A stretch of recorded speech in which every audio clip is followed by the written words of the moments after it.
What's going on, CUT Collective? It's Reverend Sheree, and I'm so excited to be here with you today. I know that it's a little out of order. We're starting off a little late today, and it just might be me today, right?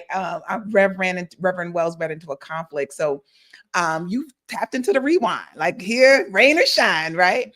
And so, what we're doing here today, what is the rewind? We are here. This is this is an extension of the digital ministry for Christ Universal Temple. I am Reverend Sheree. I am the director of digital ministry at CUT, and I'm a relationship coach. I'm a great friend. I'm all kind of good things. And so this is going to be a unique, let's say unique rewind. And this is your source of weekly spiritual empowerment. I want to say spiritual entertainment too. Like we try to give you put a smile on your face as we begin to open ourselves up to these deeper truths. And so these teachings here, you're getting some absolutely traditional New Thought Christian teachings where we believe that that God is the only power and presence that there is, and that we all emanate and are created and live, move, and have our being in this dynamic presence. And so every lesson that you hear from us is going to really amplify the allness of God, your own unique innate divinity, and our ability to connect with the power and presence of God to create our experiences, right? And so that's what we are here. That's the brand that we have, and that's the truth that we know. And so we're gonna share that week after week. But today you're gonna get just a dose of me. Like what I'm going to do is I'm gonna rewind on Rev's sermon, and we may have him jump in, or it just might be us, right? So y'all in with me? Just go ahead and put I'm in the chat. I'm excited to run solo because I can do a solo mission. I'm that kind of trooper. I could do a solo mission. So what we're rewinding on is the lesson sermon. It's a new series. And if you've been watching, you may have noticed how Rev has been moving through the abundant life grid. So this is like a wheel of life. Thank you. I thank you, Alfresia. I see that you're in. This is like a wheel of life where you look at these different areas of your life and kind of assess it for yourself. Like, what's your money life looking like? What is your relationships? What are they looking like? So that you can begin to put concerted effort into a better life. We are about you having a better life. And so this is the highlight this year. We're focusing on you standing in your greatness in every area of your life. So Rev went through personal growth last month, and we had some experiences with that. This month is health, right? So I think we can all have an improvement in our health. If you looked at your health on a scale of 0 to 10, where would you rate it? Listen. I want, for those of you who are working with me live, let me know where you rate it, because I see Sandra is all in, and I see Alethea is all in. I know Dot is all in. Let me know on a scale of 1 to 10, where would you rate your health? Because this is a very important number to wrap your mind around. I know that I consider myself right now to be in good shape. Like I feel active. I get up and work out every day, and I would put my health at about a 6 or a 7, right? I want to be at a 10. And I say that because there's still spaces where I can grow. I want to be more flexible, and I want to have better nutrition going into my body. So that's the kind of stuff I'm looking at improving. Now I can work with that. Whatever your number is, how do you get from a 3 to a 4? Maybe a 3 to a 5. Maybe you're at a 5, you want to get to a 7. So that's kind of like when you think about the abundant life, you want to look at that. Alethea says she's at a 10. Come through, girl. Come through with your 10. Sandra's at a 10, 6, Alfredia. So it's important that we want to maintain our health. And so what Reverend Wells did during the lesson sermon was to look at, again, let's just look at what wholeness is, because we talk about that you have that wholeness, health is your birthright. And so to unpack that which is what he powerfully did in the sermon, we're looking at health from this idea of not just wholeness in body, but wholeness in your body, world, and affairs, right? How can I be at one with the power and presence of God and let that express in every area of my life? So we'll play with it. We'll see what comes out of this conversation. So if you guys have questions, it's just us. It's just us in here together. And we'll play with Reverend Wells when he comes in, if he comes in, but we're praying for him right where he is, knowing that divine order is established. And so we're able to push forward knowing that all is well. And so I bless you right where you are as we kick off this lesson. I bless you right where you are, that your mind may be open, that your heart may be open for a deeper insight into this life organism that we are, the idea of life, this idea of activity. We just open ourselves up to a deeper understanding that we may vibrate at the highest level of life, that we may open ourselves up to greater health, to greater vitality, to greater energy. We are available in the name, nature, and consciousness of the Christ. And so it is. And so it is. So, all right. I'm just checking my text messages because I know Rev texted me just a couple seconds ago. All right. So Reverend Wells gave us an affirmation that I want you to wrap your mind around today, because we're talking about wholeness. And he said that wholeness is the fundamental idea and the ultimate reality of each person's being.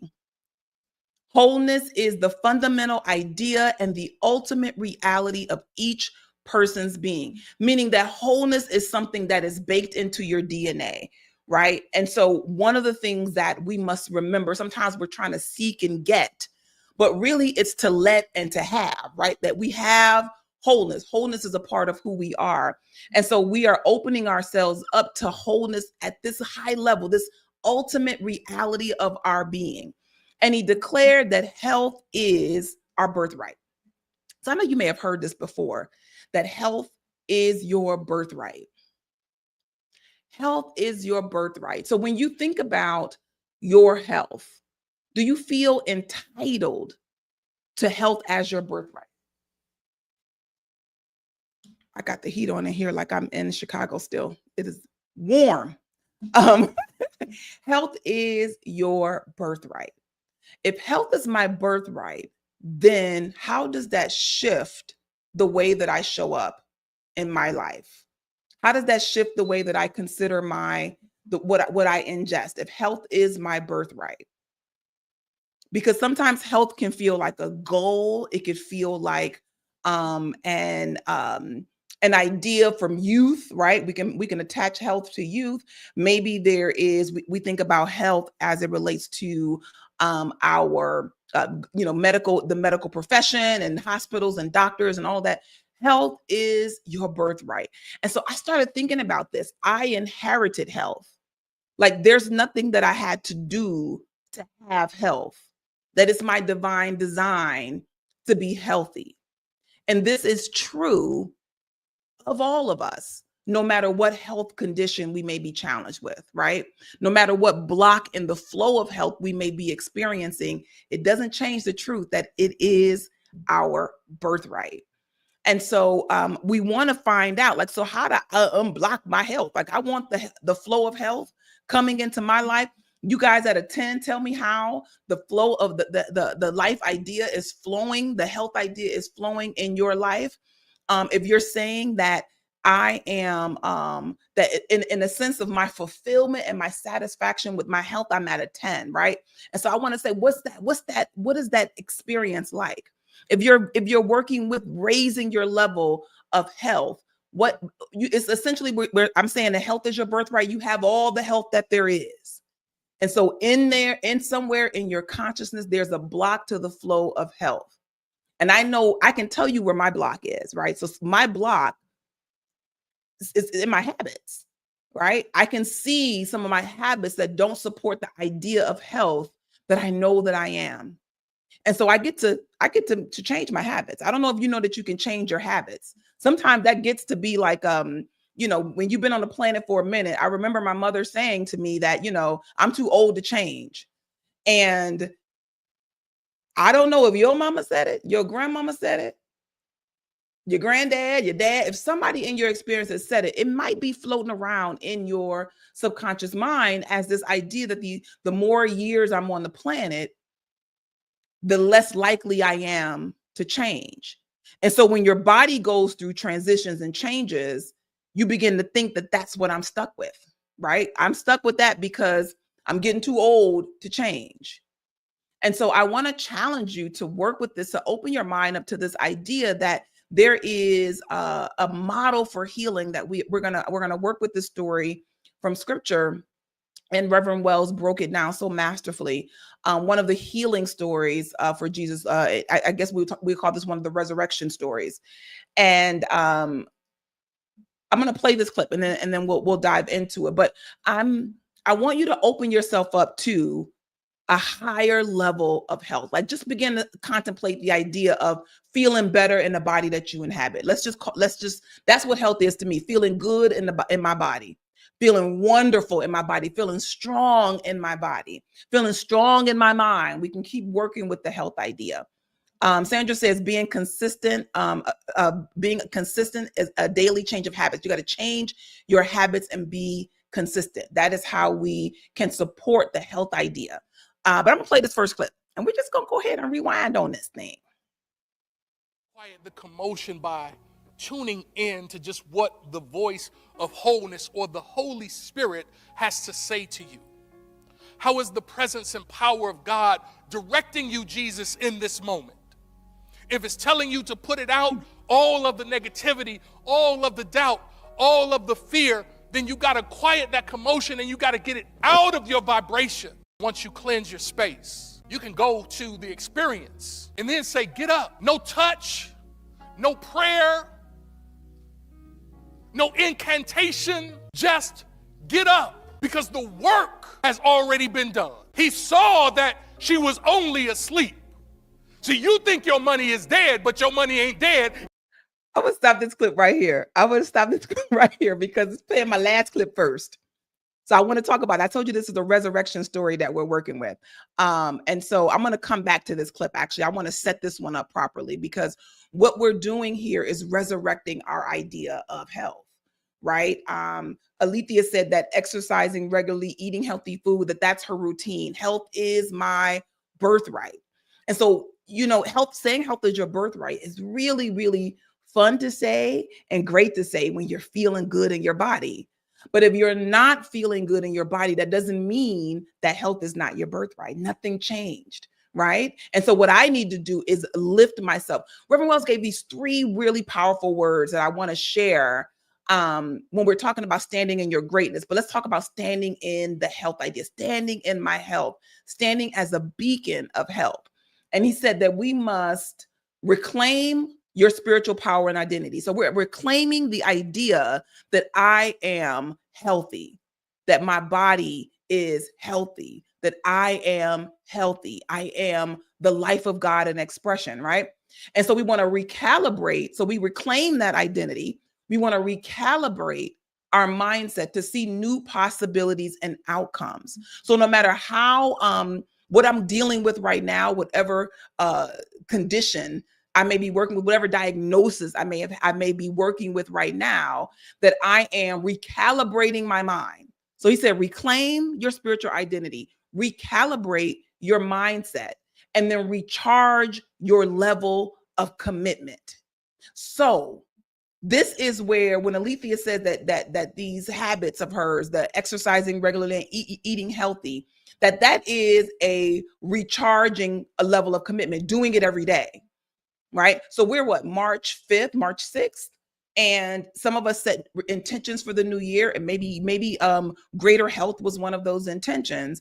And do you remember that? Do you remember that we're still toward the top of the year? We're in the first quarter, and that your new year intentions are great. Maybe you're working in the Lenten season. This is the second day of the Lenten season. And maybe you're making a commitment to fast or to fast from something negative, feasting on something great. And you can begin right now to develop the level of commitment so that you can have that transformation, standing in your greatness by reclaiming your spiritual identity, recalibrating your mindset, right? So that you can see new possibilities and outcomes, not what you've been through, not what you were diagnosed as, not what you've been feeling, but new possibilities and new outcomes, and recharging your level of commitment to a better life, regardless of what appears. Right. So this is how we can stand in the space of greater health. And I'm not making an assumption, but I know that when we think about health, oftentimes we're thinking about our physical body. But we want to talk about health holistically, right? Feeling healthy in our mind, feeling whole in our mind, and feeling whole in our connection with God, like complete, total health, wholeness as this idea. Let me see if I can get to this clip, because there's this clip talking about the realignment part. Like I said, I think my clips came in reverse, but I'm dope like that. So I'm gonna reverse engineer this video and we're gonna enjoy it together. All right. So yes. So Rev says that when we talk about the story, that he's working with the story of Jairus, and that there is a lot of commotion that's happening as Jesus is on his way to support Jairus, and his daughter is dead. Hey, come check this out. My baby is dead, right? And so he goes, like, I need you. If anybody can heal, Jesus can. And he goes, and it's like a lot of crying and weeping, and everybody's having a moment. This baby girl is, she's not moving anymore. And the parents are crying. And so you come into that scene, and Jesus kind of says for everybody to go away. And he takes in Peter, John, and what was three of them? Peter, John, what's my third disciple? Anybody know the third disciple offhand that Jesus takes in to the house with him? Peter, John. Peter's faith, John is love and wisdom. What disciple represents wisdom? I want one of my true students to help me out. Which disciple represents wisdom? It is, the name is going to come to me. Gosh, that's going to bother me. Somebody tell me, James. Thank you, Christine. James. Right? So he takes Peter, John, and James into the house along with the parents. And so in this clip that's going to play at some point, what Rev is telling us is that in the midst of realigning, we're going to have to make some adjustments to our surroundings. And we are followers, right? Jesus is our way shower. And so he's showing us a model of when you're getting ready to go do something big, which resurrecting, like shifting the energy right now from this space where everybody is down and they have bought into the appearance, to showing them a new opportunity and a new possibility. That's a heavy lift to do in the midst of people wailing and showing out. So think about that. When your circumstances don't reflect what you desire, are you flailing about? Are you having a moment? Are the people around you having a moment? And so there's a clue in here when we look at the story of what we can do in a situation like this. All right, this is going to, let me play this. I'll play it here. And we'll see, because I really want you to hear Reverend Wells' words on this one, but I may have to scrub. So just be patient with me for a second. I'm gonna scrub to the point of that first clip, because what this realignment is important. When we look at scripture, when we look at stories in scripture, we want to find a principle that we can replicate. We want to find here it is. We want to find the principle that we can replicate, because other than that, we're just reading stories. It's just a storybook. But what's the principle that I can use to change my life? What is the unfailing principle that I can use? Okay, let's go here. But what we see modeled by Jesus is that it's not so much the curing of something as it is the realigning of something. There are some challenges presented to Jesus that he must think, feel, and act his way beyond. And if Jesus can't do it with a bunch of negative stuff going on inside, what about me? There are some thoughts, some feelings, and some actions that I must put myself in the flow of if I'm going to experience the wholeness that's just waiting for me to open myself up to it. We say health is a state of being whole in mind, emotion, and body. So whenever you find yourself experiencing some health challenges in any area of your life, I want you to remember the fundamental basis of creation is that it was good. Mm-hmm. Now, I don't know what you call it, but you get to call it good. It might not feel good, might not look good, but you get to call it. Yes, yes, yes, yes. So many wonderful things in that clip. So the first thing is your naming power, right? That when we recognize that despite appearances, and I won't even say despite appearances, even looking in the midst of the circumstances, there is good. Which eye are you looking at it with? Even in the midst of it, when I would say that the worst I felt in my body recently, right, was the first time I tested positive for COVID. And I had never felt so sick, honestly, before that I could remember.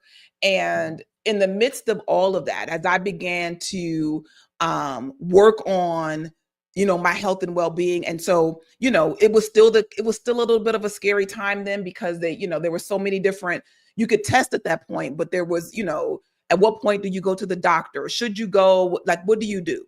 And so I did a telehealth appointment, and and so she asked me for my temperature, and I told her that it was 104, and she was like, 104, and I was like, yeah, and I said, but and I couldn't swallow. That's how it presented for me, is that my throat was I think people who had strep throat say that's what it sounds like I had. And so I couldn't swallow I'm trying to make rational thoughts with a very high fever. And so I followed the instructions, I rested and all of that good stuff. But coming out of that, let me tell you the good in the experience.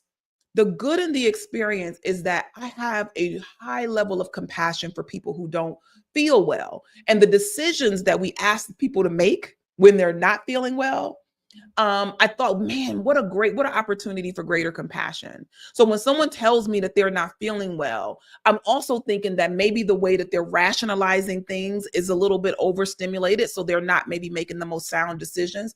But I grew in my compassion for people who are not feeling good in their body, because I feel good most times, right? Like I just do, right? So that and I can tell you 100 other lessons I got out of the experience.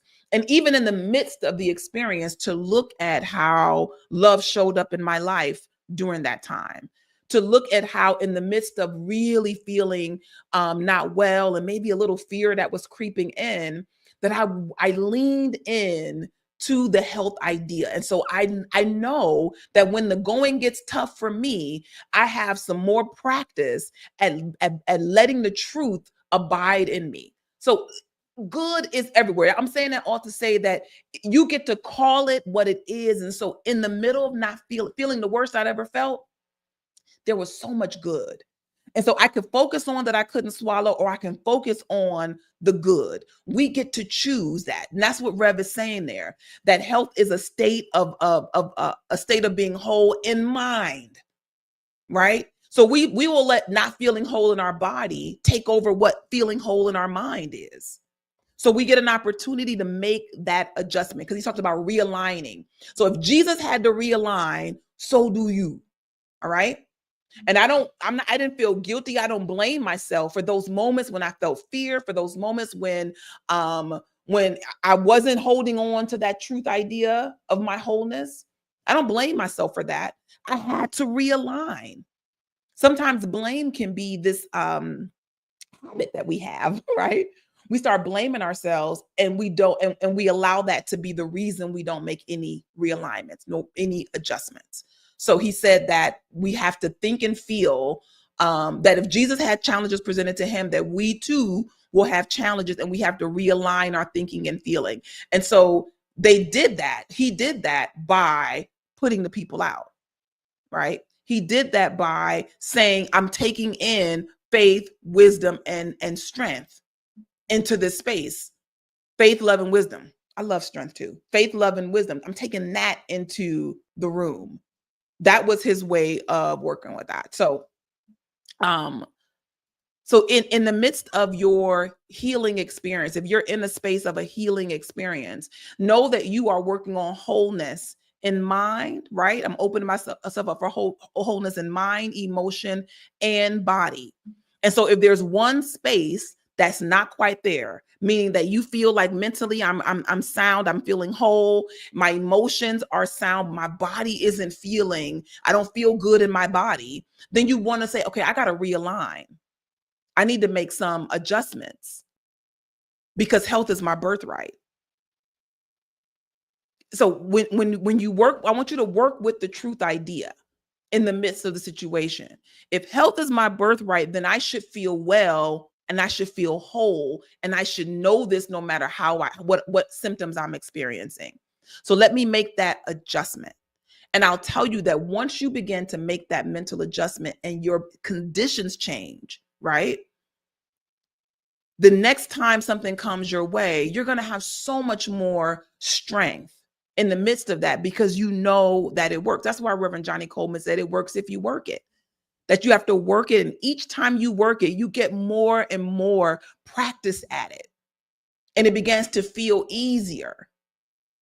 I might go get into the stories I heard because so you all know that I was introduced to New Thought by the Reverend Dr. Della Reese-Lett. And that was Reverend Johnny Coleman's buddy, right? So probably 75% of the things that I know that I thought Reverend Della said were really things that Johnny said. So y'all just know that if I attribute a Johnny quote to Reverend Della, it's because she's the one who told it to me, okay?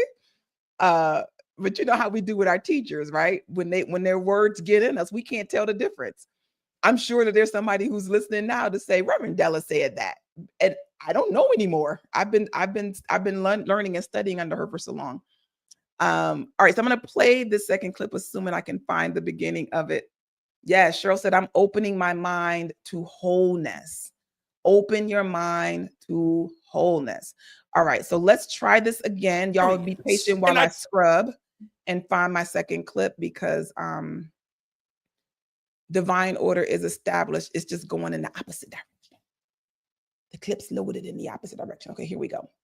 So we're working with the story of Jairus and his wife and his daughter, who they believed was dead. And Jesus, they called on Jesus to come for a healing. And so Jesus had just come from a healing experience. He got touched by the woman with the issue of blood. And then he's on his way to her, right? To see this daughter. And so it's a lot of commotion going on around him. That's the point of how Rev walked us into the story. There is a lot of commotion going on. And he's given us that first point that we got to deal with the commotion going on around us. All right, let's go for here's clip number 2. But as they're talking to Jairus, Jesus overhears what they say. And then Jesus says to Jairus, do not fear, only believe. And he allowed no one to follow him except Peter, James, and John.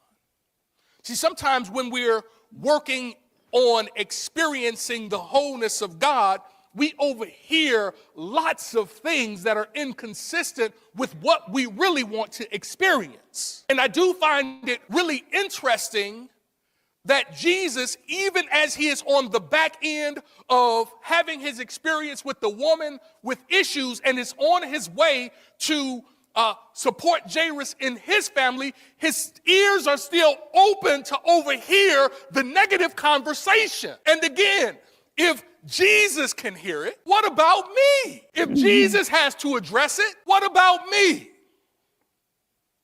So Jesus takes with him Peter, James, and John, and he leaves the people who have the negative conversation back there. Mm-hmm. Yeah, oftentimes it's easier to hear the voices of fear, doubt, and discontent. So this clip, oh gosh, is so powerful. So Rev is saying that this idea that when we are getting ready to do a big thing, right? I preached last Sunday about that you can do hard things. And so when you're getting ready to do a hard thing, there's going to be commotion around you, right? Because it's very likely that when you're ready to move into something new, you've disturbed your status quo. So there's going to be commotion around you. So we must practice this level of awareness. One, to know, wait a minute, I need to focus. What do I need to get out of my environment right now? Listen, and it could be a voice inside you. What voice in my mind do I need to quiet? And you can quiet negative voices with affirmations of truth. Affirmations are powerful tools for consciousness transformation, for changing your mind. And so affirmations of truth, that's what you can work on. So if you're, again, just sticking with the idea of health and wholeness, that if you are feeling misaligned, if you are feeling out of order, you can realign your mind with a powerful affirmation. Rev gave us, health is my birthright. And if that one doesn't float your boat, right? If you're not, you know what, health is my birthright is not doing it for me. He gave another one that I thought was like a little bit of a treatment. And it was that I am God's highest creation, and I have equipped to be, do, and have from the authority and dominion with which I have been created. So first it is that I am God's highest creation. If I'm God's highest creation, then I should not be experiencing, right? I'm worthy of experiencing perfect health because I'm God's highest creation. And God's highest creation is prosperous. God's highest creation is loved. God's highest creation is power, right? Pure powerful. So that's who I am. And he said that this is because this is who I am, and I have mastery and authority. I was given that mastery and authority. I can have healing in every area of my life because wholeness is my birthright. Wholeness is my divine nature. So I like to practice the truth like that. When I'm dealing with a situation, I talk to it, right? I tell the situation the truth. What's the truth about this is one of the most powerful questions that you can ask yourself. What's the truth about this? What's the truth about this? The truth is health is my birthright. The truth is I have all of the energy of God moving through me. The truth is I live, move, and have my being in God's perfect life. The truth is I am one with the one. And so once I know what the truth is, I can look at the situation from a different point of view. And so the situation is still sitting there. Nothing's changed about it, but my point of view of it has changed. It's like, here's a feeling. Here's a feeling that maybe you can grab onto. So you have a big unexpected bill. I had a girlfriend who told me she got 2 traffic tickets on one trip, and they came in the mail after the trip was over. So she didn't even know that these speed light tickets had come, that she had got a ticket. So these 2 tickets come, and at the same time, she's getting ready to her youngest son is getting ready to get his license, which means her insurance is going to go up from that. And so in that moment, I could feel her become overwhelmed with a demand on her financial supply that hadn't really been asked yet. It was just like, these are things out there. And then she remembered some money that was coming in, right? And it just kind of alleviated some of the stress.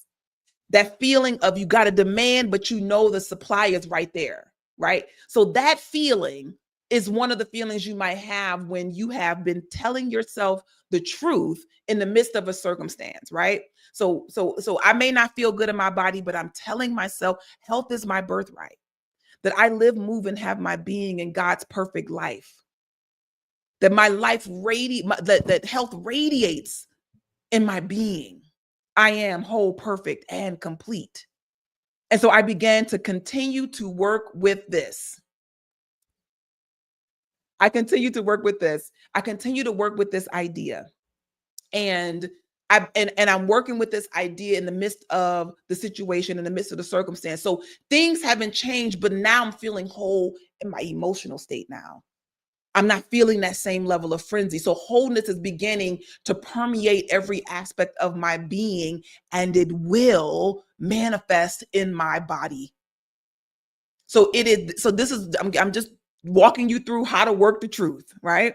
How do you work the truth? How do you work the truth? How do you work with affirmations? How do you work with spiritual truth to transform your life, world, and affairs? I want you to add that to the chat for me. Share with me how you use the truth, because this is a practical Christianity, meaning that these principles are meant to be used to make your life better and better. These principles are meant to be used to make your life better and better. Yes, I see you. Yes.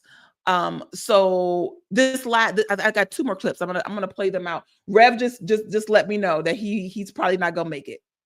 He's probably not gonna make it. He said he loves you all immensely.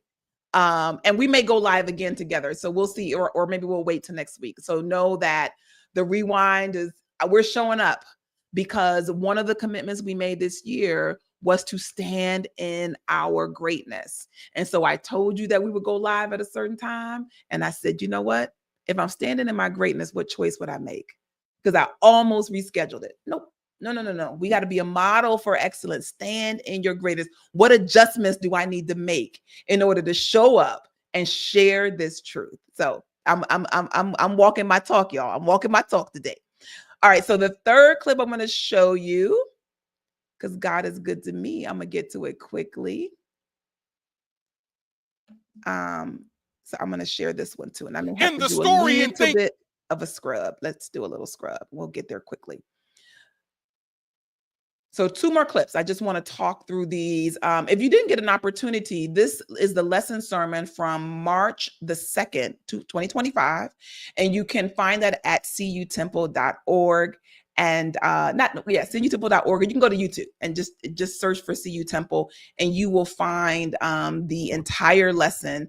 And I urge you to watch it. I think that we can, if you are standing in your greatness and your health, and, we can always optimize that. We can always continue to grow, but there may be somebody in your experience that you're going to hear something, and it's going to open up a space in your heart, and you can be a beacon of light for them. So I want to encourage you to do that for you and for those who are in your circle of influence. Cheryl said, I affirm and also spend time in meditation. That's how she is working with this, with a health idea. How do you work with the truth in the midst of any situation or circumstance that you're going through? Cheryl said, God is my, that Johnny Coleman said, God is my health. I can't be sick. In her testimony, I love to hear her story, and I quote it quite often. And so I want you to, just like Jesus went into this space and cleared out that negative energy, cleared out the commotion, I want you to find if Johnny Coleman as your way shower, right? As the way that, hey, she had a healing experience because she discovered the truth and then worked it, right? So some of us discover the truth, but we don't work it. So this is our challenge, to work the truth that we know, right? That is our challenge. That is our challenge to do. So if it's affirming, and then Cheryl says spending time in meditation. Alethea says she spends time in meditation and prayer, especially sitting in the silence. So you know that sitting in the, I'm not going to teach a prayer class, but you all know that those are different ways to pray, right? Prayer at different levels. I call it a conversation, right? So there's the meditation part of my conversation. There's the prayer part of my conversation. There's the silence part of my conversation. That's how I think about that dynamic link between me and the Almighty. All right. So here's the third clip. We're going to talk about how to silence the noise, right? This is taking the example, taking Jesus's example. Let's hear it. Let's go back. Only do jumping jacks in your mind's eye. Because if I can do them in my mind's eye, it's only a matter of time before that which is within me starts to express what I've impressed. And so the more consistently I see myself through the eye of spirit being the way I want to be, it's only a matter of time before the cells in my body start regenerating in a way where the power of what I see starts to show up in my life, world, and affairs. But one thing that gets in the way is the commotion. It's the Mhm. noise of the people who are just around. And I don't want you to miss it in the story and think that these are just people who are around in the story. All of these people are around in your consciousness. Mhm. The ones that Jesus overheard talking, they're talking the same garbage in your consciousness. The ones who laughed when Jesus said she's just asleep, they laugh when you say you're going to overcome too. It's the voice that says to you, remember you tried it last time, you failed. Remember you did that before, it didn't work. The same voice. It's the commotion. Are you with me? Yes, yes, that commotion in your mind. So the work that we have is on focusing our mind on the truth, right? So there is always going to be thoughts that come up. There are always going to be distractions in the world, right? And the what we are guardians over is what we focus on. We are guardians over what we believe to be true. We are guardians over that. And so as a truth student, what we're doing is opening ourselves up to fundamental truth. We're opening ourselves up to principle, right? We want to work with the truth that doesn't change on circumstances. And so here we have an opportunity to remember that in the midst of our situations, that I may have to quiet the noise around me. And that noise might be my own beliefs. That noise might be experiences that I've had over and over and over again. That is all part of the commotion that's getting in the way of my healing experience. And so I'm going to walk like Jesus, and I'm going to walk with faith, knowing that faith is our ability to see beyond appearances. So I'm going to walk with the ability, knowing I have the ability to see beyond the appearance, to see into the all possibility of God. That's what I'm walking with. I'm going to walk with love, in love being that idea of oneness. That I am one with my good. I'm magnetic to my good. And so as I walk into this situation, I'm drawing to me the good that I said yes to. I'm drawing to me the highest and the best. So I'm walking with faith, I'm walking with love, and I'm walking with wisdom.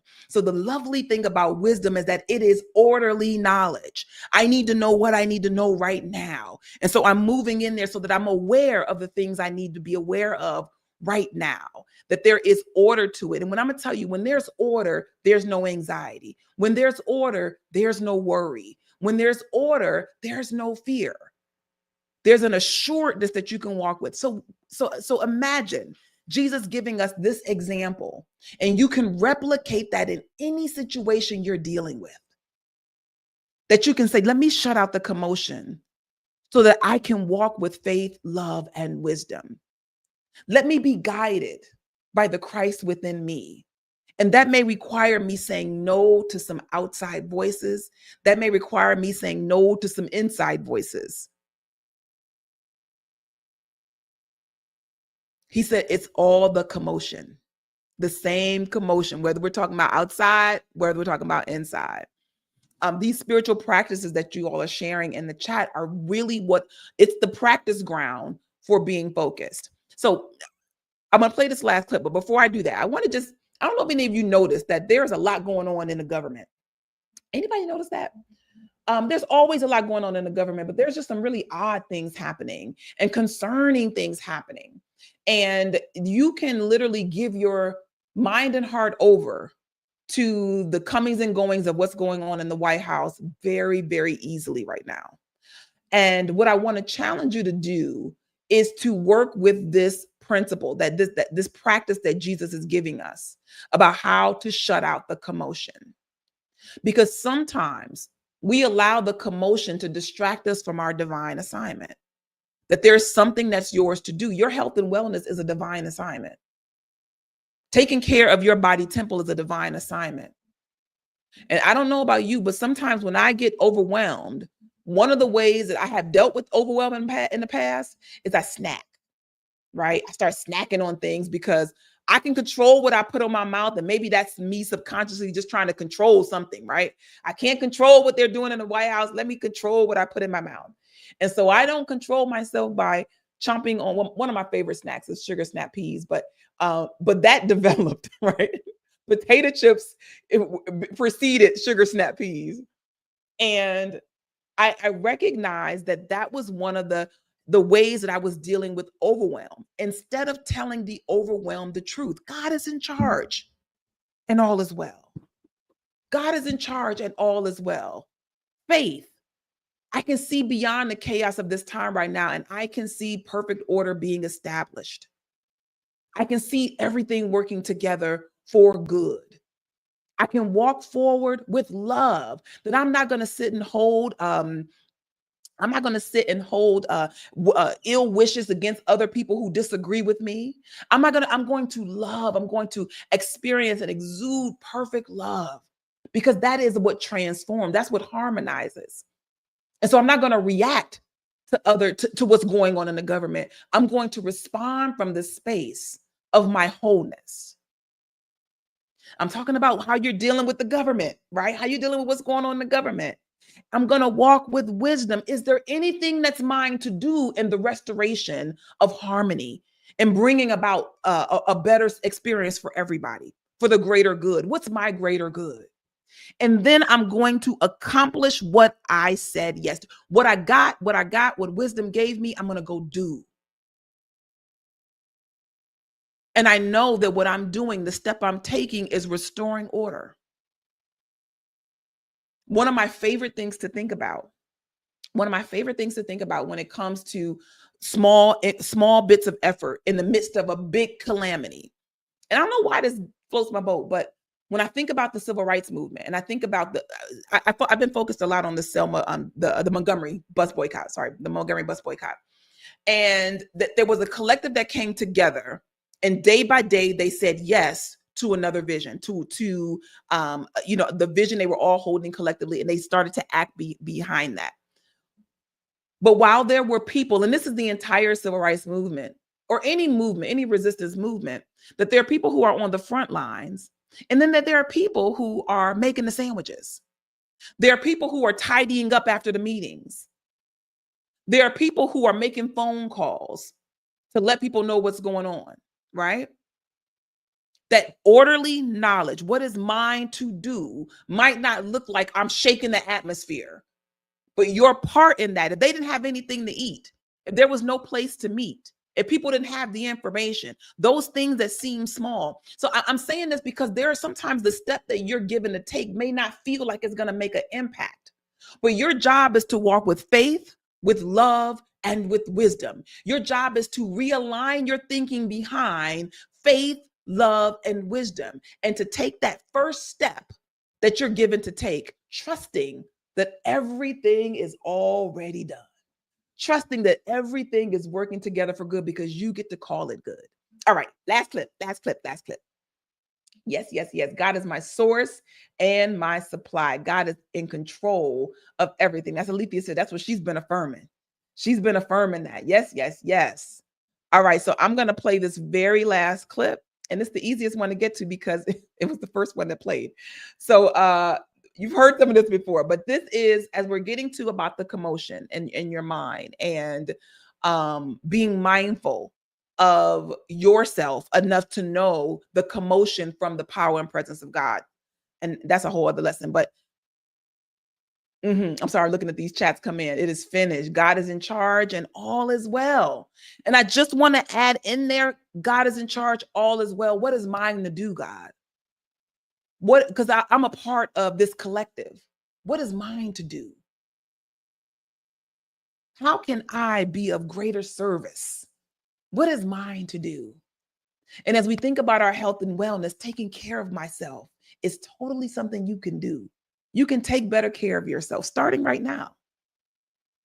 Now, for the past 13, 14 years, I've led Lenten experiences where every single day we come together in the morning and we begin to work on creating spiritual practice and on opening ourselves up to divine ideas and seeing it through, right? Fasting and feasting our way to a better experience. And so this is the first year in a long, long time I haven't done that. I'm recalibrating and realigning myself. But this is the second day of Lent. What if you took the Lenten period and began to shut out the commotion and sit with greater levels of intention, to sit with greater levels of focus, and abide in the space of faith, love, and wisdom. What would your life look like in 45 days if you made that your grand intention? Mm, Okay, last clip. Quiet the commotion by tuning in to just what the voice of wholeness or the Holy Spirit has to say to you. How is the presence and power of God directing you, Jesus, in this moment? If it's telling you to put it out, all of the negativity, all of the doubt, all of the fear, then you got to quiet that commotion and you got to get it out of your vibration. Once you cleanse your space, you can go to the experience and then say, get up. No touch, no prayer, no incantation, just get up because the work has already been done. He saw that she was only asleep. See, you think your money is dead, but your money ain't dead, it's just asleep. The diagnosis is telling you that it's dead, it's not dead, it's just asleep. Your peace is not dead, it's just asleep. Once you start putting some of those people out the house, there'll be more peace in your life. It's not dead, it's just asleep. And you can wake it up whenever you get ready, but you got to let something go in the process. And I think that last statement is so profound that there's something that you may need to let go. So, I'm back on Lent. I'm back in the Lenten experience with you all, right? That Lent is about fasting and feasting. So we're fasting from negativity. And this may be a great time for you to practice fasting from it. He said you got to be willing to let something go in the process. What do you need to let go of? What can you use a break from so that you can continue to grow into what you were created to be? It's a powerful question to ponder. What are you willing to let go of? What idea about yourself? What idea about the world? What limited idea about God do you need to let go of so that you can continue to grow and expand into who you were created to be? Something to ponder, something to journal about. What must I let go of? And I'll tell you the way that Lent works, at least the way that I work it. The way that I work it is that I look at Lent as 46 days because I count the Sundays.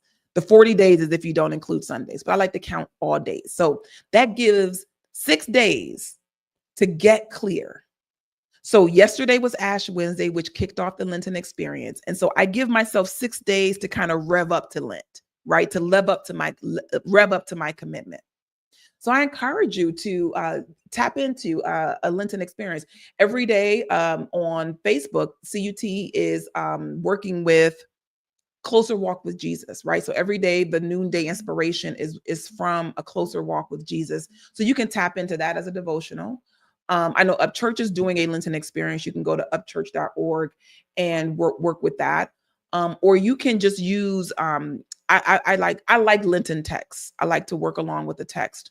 And so you can find something that has a 40-day type of format and work with that every day if you need some structure in that way. But you got some days to get clearer and to work with the idea of release, right? So fast, what are you going to fast from? And I go all in on my fast. I try to fast from something that's going to get my attention. And so I fasted from wheat. I fasted from sugar. I fasted from television. And one time I fasted from all three at the same time. You know, talk about having my attention. But I had a big idea I was working with, and I really wanted to commit myself to the process. So you get to choose, what is it that you need to let go of, right? So Alethea says, I let go of what no longer serves me. There is something that does not serve you anymore. Are you willing to let it go just for 40 days? You can pick it back up if you choose. You'll be looking at it from a different point of view. If you need a habit breaker, like if you are someone, I talked about snacking when I felt overwhelmed. And so maybe that's the point. You know what? I need to break the habit of snacking. And so what I'm going to do is I'm going to choose not to snack for 40 days, right? And I'm giving you your runway so you can start to get rid of the snacks that are most tempting around you. And you can do 40 solid days of not snacking. If it's, I'd snack at night. So maybe nighttime snacking is what I fast from. But you guys hear me, you got to do something that gets your attention. as you begin to commit to your transformation. So I'm going to wrap it out. I hadn't planned on talking for the whole time. I thought we were going to do a quickie, but Spirit of the Lord has something else for me. But I'm so grateful. Let's just, I mean, absolutely blessed. Every now and then you all may see me smile because I'm looking over at my text messages, and Reverend Wells was texting me. And like I said, letting you all know that you are loved and you are cared for. And he said, you guys are in good hands here today. So we had a good time together. Thank you for joining in to the rewind. And what we're going to do next week is that I'm going to have Rev touch on a couple of the points from this lesson, and then we'll of course work with the lesson that's going to come up this upcoming Sunday. So I want to encourage you to tap into Christ Universal Temple. Sunday services are at 10:30 a.m. on Sundays, and you can, if you are not in the Chicago area, you can tap in on YouTube or on Facebook. If you are in the Chicago area, go to church. It's so much fun. Oh my God. So I was, you all know, y'all saw me 2 Sundays. I gave the lesson one Sunday, and then the next Sunday I just came and praised, and such a beautiful energy. I'm still feeling the uplift from just being in that environment, that vibration. So if you're able, I encourage you to go wherever you are, tap into a worship space every now and then. I know that we can worship online, and but tap into a worship space, begin to be around people to feel that energy. And I pray that you find your right place. But know that our doors are open to you always here. And like I said, we're committed to showing up. I'm grateful to be able to show up for you today, and to adjust when things got a little out of order. So praise the Lord. Rev will be back with us next week, and we will unpack the lesson sermon. We're still in the series that is Keys to Wholeness. And then there's also the Lenten season that's going on. So take advantage of these resources, and we'll be back next week. I just want to give a special shout out to those. Oh my gosh, I hugged on so many people when I was in Chicago. So if you are tapping in from CUT in Chicago, I just want to say thank you for the love. It was so wonderful to be in your presence. I got some cute pictures. Dada, I have to send you the picture that we took together. Really nice pictures. I had a great time, and I'm so grateful to be a part of this spiritual community. I bless you. I love you. I trust that all is working together for your good. And I pray that you make today a love-filled, joy-filled, beautiful day. God bless you. God bless you. God bless you. And we will be back next week. Yes, yes, yes. We'll be back next week. God bless you.